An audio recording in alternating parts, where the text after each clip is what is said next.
목포문학관 3. 문학은 무엇에 대하여 고통하는가?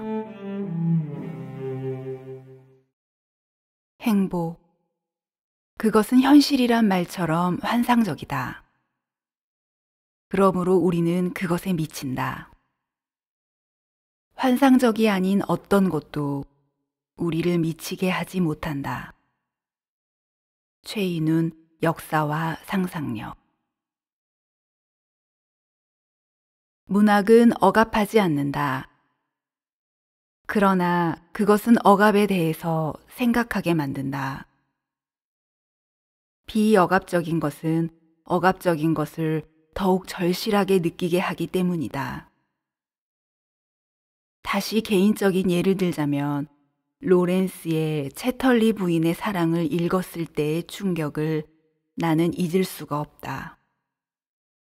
방인근이나 정비석의 어떤 통속소설에 그려진 성애의 장면을 머리에 그리고 있던 나에게 채털리 부인과 산지기의 사랑은 진실한 자기 기만적이 아닌 사랑이 어떤 것인가를 가르쳐줌과 동시에 이호석의 백치와 같은 사랑이나 통속소설의 성애가 사실은 나의 의식을 얼마나 억압하고 있었는가를 절실하게 깨닫게 해주었다.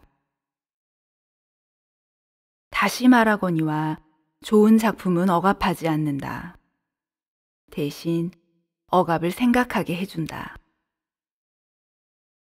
그러나 20세기에 들어서면서 소비사회의 가짜 욕망이 문학에까지 서서히 침투해 들어와 문학 자체를 소외시키고 있다.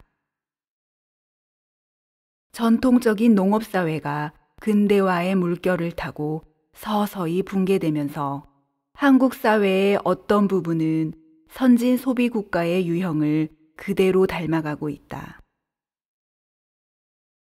선진 산업사회의 가짜 욕망과 가짜 자유는 오늘날 한국 사회에 깊숙이 침투해 들어오고 있다. 소비사회의 최대의 특징은 인공적으로 욕망을 만들어내는 데에 있다. 칼로 깎아도 되는데 연필을 깎는 기계를 만들어내고 부품의 하나를 더욱 개량하여 새로운 기계를 만들어내어 새로운 것을 사용하는 것이 문화적이고 진보적이라는 환상을 소비자들에게 소비사회는 열심히 불어넣어주고 있다. 다시 말해서 불필요한 것과 피상적인 것을 소비하고 싶다는 가짜 욕망을 불러일으키게 하는 것이다.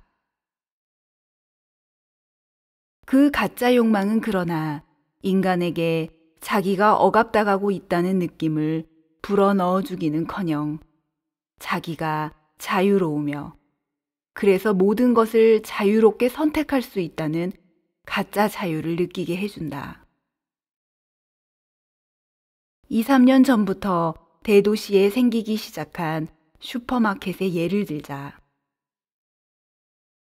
수많은 물건들이 진열되어 있는 슈퍼마켓에서 우리는 여러 종류의 상표들을 발견할 수 있다. 사실상 별다른 차이를 가지고 있지 아니한 물건들에 붙어 있는 여러 종류의 상표들은 소비자들에게 그것들이 완연히 다른 것이라는 착각을 불러일으켜 자기가 그것 중에 어떤 것을 자유롭게 선택한다는 느낌을 불어넣어 준다. 사실상에 있어서는 포장만이 다른 것을 소비자는 내용까지가 다른 것으로 착각한다. 그래서 프롭이라는 사회심리 분석가에 의하면 인간은 상품을 선택하는 것이 아니라 상표를 선택한다. 상품의 내용보다는 광고가 많이 된 상표를 선택하도록 소비자들은 무의식적으로 강요된다. 기술적인 진보, 그래서 간장이나 고춧가루 대신에 조미료를 음식에 치며 그 조미료마저 상표에 따라 선택해서 산다. 그때 중요시 되는 것은 사용 가치가 아니라 교환 가치이다.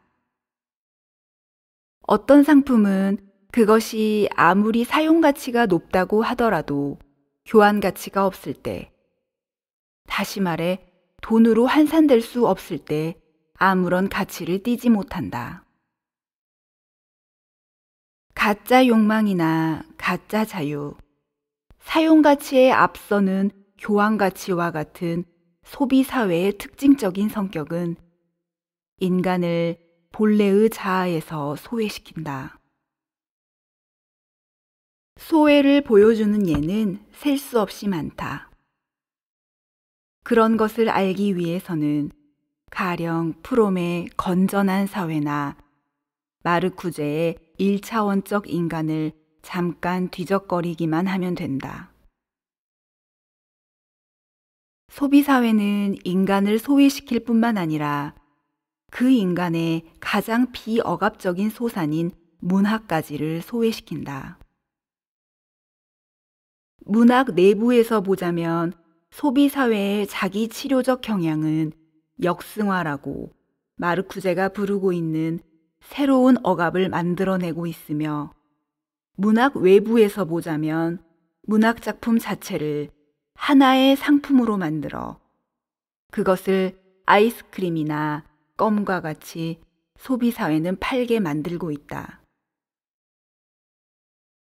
소비사회라고 불리는 집단주의적 사회는 인간의 억압에 대해 대단한 관심을 표명하여 억압을 가능한 한 줄이려고 애를 쓰고 있다. 억압은 좋지 못한 것이다. 그것을 해소시키지 않으면 그것은 부정적인 힘으로 사회에 작용한다. 그래서 승화에 대해 소비사회는 대단한 관심을 표명한다. 정신분석학적인 측면에서 보자면 문학은 억압을 승화시켜 부정적인 욕망을 다르게 발산시키는 역할을 하고 있다. 그런 의미에서 문학은 원래 사회와 거리를 갖고 있다. 그러나 억압이 승화됨에 따라 문학과 사회의 거리는 점차로 좁혀진다. 비어, 은어, 금지된 것은 점점 그 부정적 힘을 잃고 문학 작품 속에 나타나며 사회에 대해 아주 날카로운 비판을 가하는 작품까지도 곧 상품화되어 판매됨으로써 사회 속에 편입된다. 미술의 예를 드는 것이 허용된다면 아를르의 저 청명한 기후 밑에서 점차적으로 미쳐간 고호의 그림을 암스테르담의 고호 미술관에서 보았을 때의 섬뜩한 느낌을 나는 잊을 수가 없다. 부르조아지, 사회의 모순을 강력하게 자신의 광기로서 고발한 고호가 현대식 건물 속에서 관광객들에게 싸구려로 팔리고 있었던 것이다. 초현실주의자들의 그림은 문학작품은 어떤가? 부르조아지, 문명의 가장 날카로운 조롱의 눈초리를 보낸 초현실주의자들의 광태도 곧 상업미술이나 통속소설에 그대로 차용되고 있는 것이 아닌가. 고호가 고호에게서 소외되고 초현실주의자들이 초현실주의에서 소외된 그 비극이야말로 현대예술의 고통스러운 현실이다. 그 소외를 마르쿠제는 역승화라고 부른다. 문학의 경우 즉각적인 만족이 이상화된, 승화된 만족을 대신한다. 현대문학은 우회하지 않는다. 생경하고 비속적인 표현이 상징적이고 은유적인 표현을 대신한다. 그래야 잘 팔리기 때문이다. 유행되고 있는 표현을 빌면 속을 콱 쑤시는 표현만이 잘 팔린다. 그렇게 돌려 말하지 말고 직설적으로 해보라는 것이다. 그래서 이제는 그 역승화가 억압을 승화시켜주기는커녕 오히려 새로운 억압으로 등장한다. 어린아이가 아버지에게 상당한 적의를 표명할 때 조금이라도 배운 현대인은 누구나 다 아이쿠 이놈이 웨디푸스 컴플렉스에 걸렸구나 라고 생각하고 그것을 해소시키기 위해 별별 짓을 다 한다. 그는 아이의 불만이나 적의보다는 웨디푸스 컴플렉스라는 어휘에 억압되어 있다. 마찬가지로 현대문학은 인간이나 삶의 부조리하고 억압적인 면을 날것 그대로 드러냄으로써 억압을 최소한도로 줄여야 한다는 당위성에 오히려 억압당하고 있다. 그래서 그 부조리와 억압을 성급하게 드러내려고 애를 쓰다가 그 노력을 오히려 사회 속에 편입시키려는 지배적 이데올로기의 내적 운동에 자신을 맡겨버리게 되는 것이다. 사회의 모순을 과감하게 드러내려는 사람이 그 사회에 의해 인정받기를 바라는 희한한 사태가 벌어지는 것도 그것 때문이다. 그 사회의 억압을 드러냄으로써 그 사회 속에 건전하게 자리 잡는다는 그 역설, 현대문학은 바로 그 역설 속에 갇혀 있다. 가짜 욕망과 가짜 자유가 지배하는 공식 문화 속에 편입되기를 요구하는 부정의 문학이야말로 거짓말의 세계이다. 긍정적으로 이루어지는 부정이란 이미 부정이 아니기 때문이다.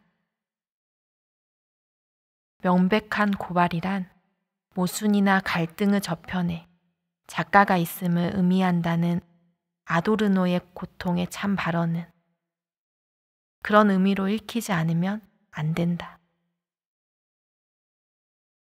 문학은 모든 것을 획일화시키려는 소비사회의 집단주의적 경향에 유용하지 않는다는 그 내재적 특성으로 저항한다. 중요한 것은 그때의 그 저항까지를 획일화시키지 않는 노력이다. 문학은 억압하지 않는다. 그러나 그것은 억압에 대해서 생각하게 만든다. 어떻게 해서? 문학은 저항한다는 고우에 의해서, 명백한 고발에 의해서 억압에 대해 생각하게 만드는 것이 아니다. 그것은 인간을 억압하는 기존 질서와 그것이 만들어내는 우상숭배적, 물신적 사고를 파괴함으로써 억압에 대해 생각하게 만든다. 우상숭배는 억압의 정체를 보지 않아도 되게끔 인간을 가짜로 위로시킨다. 적과 꿀이 흐르는 땅으로 가는 도중에 유대인들이 금송아지를 만든 것은 그들이 거기에 갈 수 없으리라는 불안감을 이겨내기 위해서이다. 불안할 때 우리는 그것을 보지 않기 위해서 얼마나 새로운 우상을 만들어내는 것일까? 힘 있는 문학은 그 우상을 파괴하여 그것의 허구성을 드러낸다.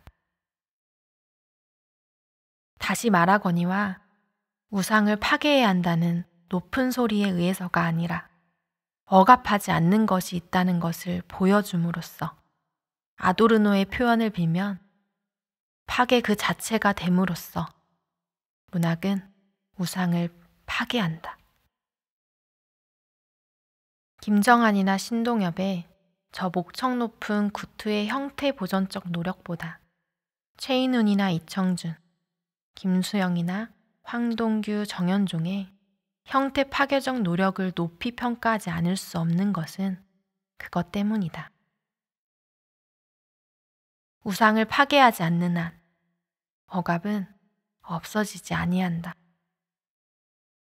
그러나 그 파괴는 우상을 파괴해야 한다는 주장에 의해서 이루어지는 게 아니라 문학이 그 파괴의 징후가 됨으로써 이루어진다. 3년이 넘게 글을 써온 나를 새삼 괴롭힌 것은 나는 왜 행복을 노래해서는 안 되는 것일까라는 정현종의 고통에 찬 회의이었다.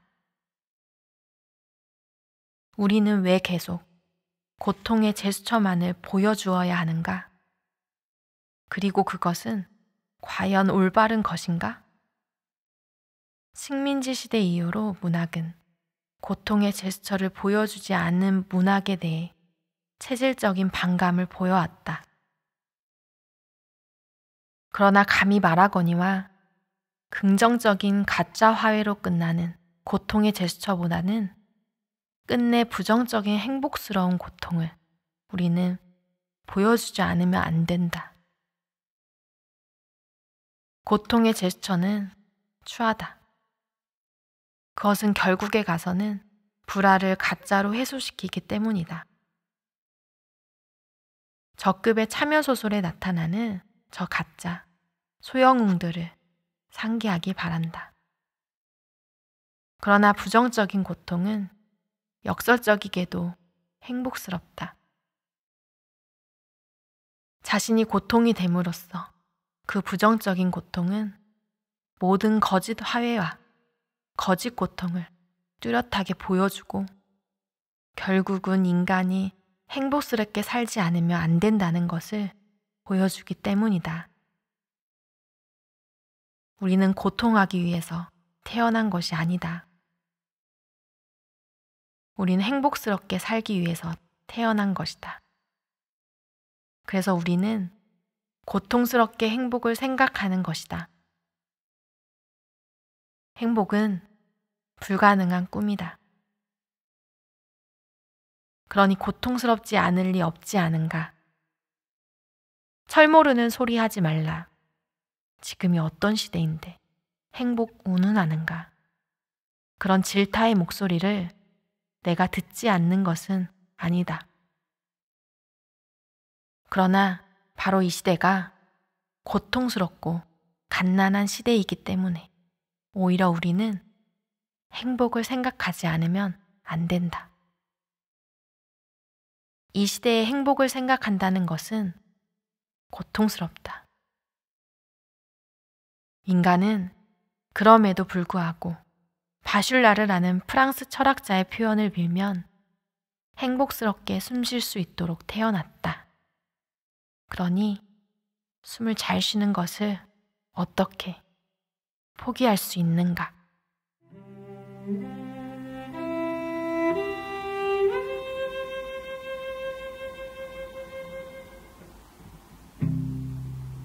목포문학관